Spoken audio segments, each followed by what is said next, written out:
Hey kids, welcome to class. Now, books.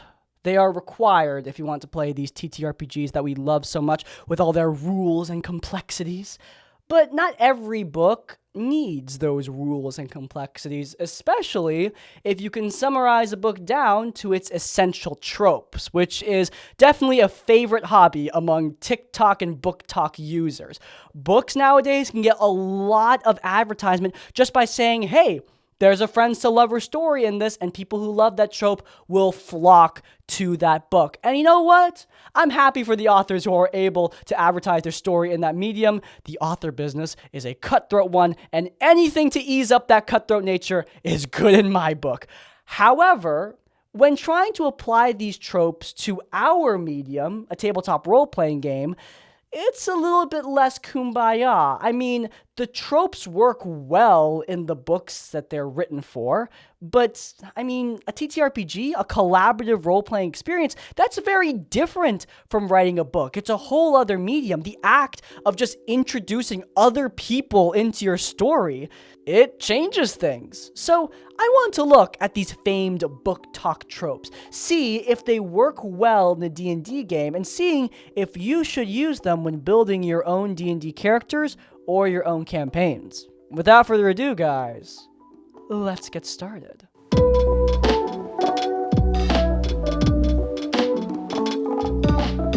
If we're going to talk about BookTok tropes, how else are we going to start than talking about enemies to lovers? Picture it, the small, slight heroine of the story shoved against the wall by the big, dark, scary man, and the two of them slowly overcoming their differences and falling madly in love, probably over a luxurious dinner where the both of them are making snarky comments at each other.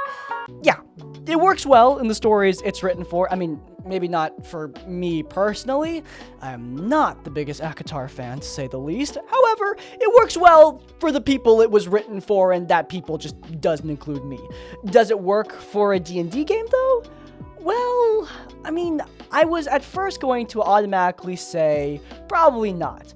I mean, Critical Role, for example, those guys are some very, very talented role players, and they've done a lot of romances.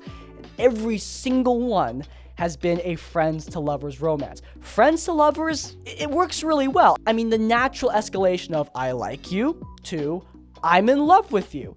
It is very, very straightforward. And while it is beginner friendly, in my opinion, it's a good way for you to introduce romance at your table if you're interested in it. It's the way I did romance at the roleplay light tables that I play at in my home game with people who don't have a lot of roleplay experience. It works there, but it can also work at more advanced tables like the Critical Role table. It's a very natural progression. It's something that most people are going to be comfortable with role-playing. Role-playing enemies to lovers, though, that is a whole other thing. Keep in mind, this isn't just like when Sarah J. Maas is writing down stuff on a piece of paper and then putting it into a book.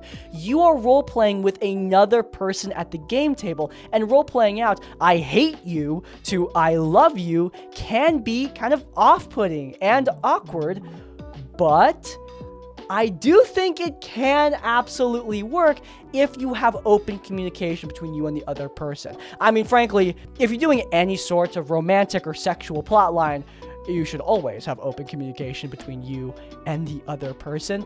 But in my opinion, playing out enemies to lovers specifically does require a lot of open communication between you and the other person involved, whether they be a player or the dungeon master. I did an enemies to lovers story in my actual play, The 10th Tomb, with Fall Cosplay. Our characters were certainly opposed. They both hurt each other in some pretty vicious ways. Cleo, I'm sorry. You don't know what you're doing to me. And you would have done the same thing. But eventually they overcame their differences and they began a romantic relationship. I will note that some of the audience did not love Cleo and Yumi as a couple. I did get a few comments saying they felt it was unnatural, it didn't make sense, they didn't know how to feel about it, and frankly, I totally get that. But at the end of the day, this was a story for me and Fall. And we were having a freaking blast role-playing the relationship between the two characters, seeing their differences, seeing their similarities, because for two opposed characters, they had a lot in common. And that often is the crux of the enemies to lovers trope. Two characters who are on opposite sides of a conflict, realizing they have more in common than they originally believed. So yeah, I think enemies to lovers can work. You just need to build characters that fit around it. Build characters who have similarities to each other that aren't immediately apparent on the surface. Build characters who, while on opposite sides of a conflict, they will still have chemistry. And I think you can make a very compelling enemies to lovers story. Next up, fake dating. I picked this one because I legitimately think fake dating can really work in a specific circumstance. I don't know if you guys know this, but I am now a huge fan of player characters who know each other before the event starts. Player characters who have a pre-established relationship will roleplay with each other easier, build relationships faster, and it saves you from the awkwardness of opening your campaign with a bunch of strangers who have no reason to work together. Now, how does fake dating play into this?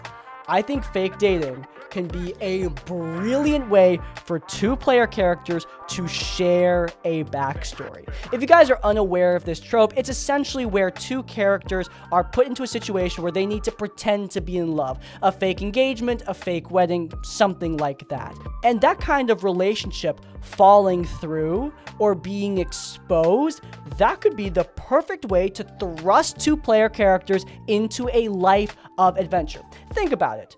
Two PCs have a shared backstory. The two of them, for whatever reason, are put into a false engagement. They gotta play up that the two are in love, but suddenly, through some circumstance, they are exposed to the masses. Their families put them in exile, and they're forced to flee their home and take up a life of adventuring together, joining your party.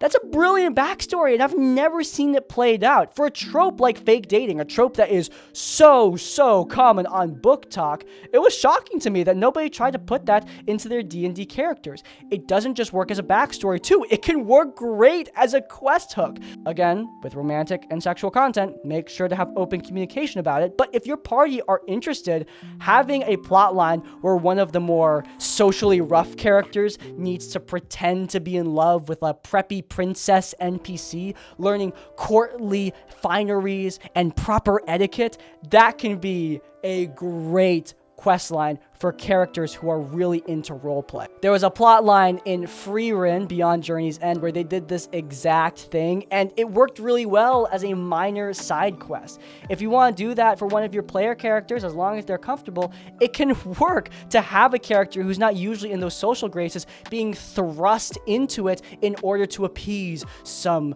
haughty noble. It's a good story, man. Okay, next up, slow burn. Now this is a trope where the relationship between two characters, it's built up little by little, inch by inch, millimeter by millimeter, until finally you get that climactic kiss that confirms the ship has indeed set sail. And I'm gonna be honest, guys, this is not my favorite trope in TTRPGs. That might come as a surprise, because just due to the nature of how most tabletop games work, you're gonna be doing a slow burn story. You're playing week to week over the course of perhaps years. I mean, those Critical Role romances that I brought up earlier, all of those were probably considered slow burn romances. As a big fan of Ford X Jester, I waited almost 100 episodes for that kiss. Those 100 episodes took place over the course of years. That definitely qualifies as slow burn. And I love that ship, so why do I not like slow burn romances? Well, you gotta keep in mind that shows like Critical Role, they have a schedule, a very set schedule, and a business element to it. Those players are kind of obligated to show up. I mean, yes, they're playing a game, they're having fun, but it's also biz. When you're playing at your home D&D table, that is not the case. You're gonna have people dropping in and out. You might have a campaign die off prematurely. And so waiting forever to finish up storylines or to progress storylines in general, it can be really harmful. It can make things feel anticlimactic, make things feel boring, make things feel drawn out, which is the opposite of what slow burn is trying to do. The point of slow burn is to build up anticipation. But if you build up so long that you lose interest in playing this out, then it loses all of its purpose. On top of that, I don't know about you guys, but if I am playing a romance at a D&D table, I like playing out, like, the romance. I like seeing the two characters together and interacting as a couple. It's a new dynamic, a fresh dynamic that's fun to roleplay. Just the pining part is fun. I do like the flirting, but the most fun for me is when they are a couple, so taking forever to get to that point, it's kind of boring for me. Both romances I did. Kalia and Daphne in my home game, and Yumi and Cleo in my actual play. Those two romances, they happened over a time skip. Yes, there was some actual flirting in the campaign itself that I roleplayed with the other player, and that was really fun, but the process of them actually getting together, it always happened over a time skip. We always time skipped to them being an actual couple because me and the other players involved, we were just more interested in playing out the part of the story where they're actually in a relationship. Obviously, if you want to do a story where you're flirting over the course of months or even years because you like that element of the romance, that's awesome. But I do want people to keep in their minds that D&D campaigns, they don't always last. You don't always reach the end. And sometimes having a shorter campaign is better. It might be better for you to make that story more succinct if it fits into the narrative that you enjoy playing. Okay, next up, another one that I don't like, and this is the love triangle. Love triangles are far older than BookTok, let me tell you, and I don't like them. The only love triangle that I can strangely think up off the top of my head is actually from Lego Ninjago. If you're a Ninjago fan, you all know what I'm talking about, okay? And honestly, love triangles in general, they have become this very much hated trope in almost everything they pop up in. Like, yes, there are love triangles that people like, but most of them get very, very negative reception, very loud negative reception. So it shouldn't be too surprising to you that I don't love it when a love triangle is introduced in a D&D game. Now, there are times where I have seen it work. Like, for example, for Jester and Avantika, that was a love triangle in Critical Role. That was a lot of fun, but it wasn't supposed to be taken very seriously. It was clearly meant to be more of a comedic thing. In essence, that love triangle was not a focus of the story. Matt Mercer was not building it up as a central part of the romance. It was always doomed to end in a boss fight, likely ending in Avantika's death. And that's exactly what happened, which is why that love triangle never really gets complained about by the Critical Role fandom. It worked well as a comedic moment. Seeing Jester seething against Avantika on the side was fun. And I think that aspect of love triangles, that jealousy, that playful banter, that can be a lot of fun at your game table. But love triangles always get hatred when they're made too central. The forced conflict of people not being able to communicate properly with each other, it is frustrating. It's also hard to take seriously. When love triangles are meant to be these very serious, mature plot lines, it's hard to take them seriously because they rely on a degree of immaturity, a lack of communication. That means that people are going to get annoyed when they are presented as this real, mature conflict because we don't see it as a mature conflict, we see it as quite the opposite.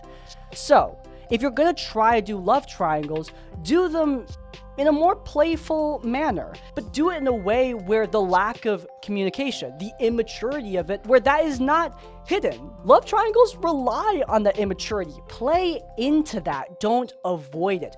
Doing so will make a plotline that's way more fun. Playful jealousy is a popular trope on BookTok in itself, so having that at your game table, if you're comfortable with that sort of romantic theme, I think it could be really fun for you and your players to roleplay. Don't avoid tropes like the love triangle just because they're hated. Maybe it being hated can be part of the point. But yeah, those are 4 book talk romance tropes that I just integrated into your D&D game. I hope you guys had fun. Let me know if you want me to do this again. I'll try to do a non-romance list next time. But in any case, if you guys enjoyed, then you might enjoy this episode of Critical Failure. We talked about a Critical Role obsessed shipper who tried to cancel the company. It's linked in the cards. But before you go, please do leave a like on this one and subscribe to Crispy's Academy so you don't miss any of our content as it comes out. And finally, if you want to leave your own tips or thoughts, go down in the comments down below. If you can't think of a comment, leave your favorite book talk trope, preferably one that does not include romance, to let me know at the end of the video. In essence, like, comment, subscribe. I will see you all next time. Farewell. It's a thing.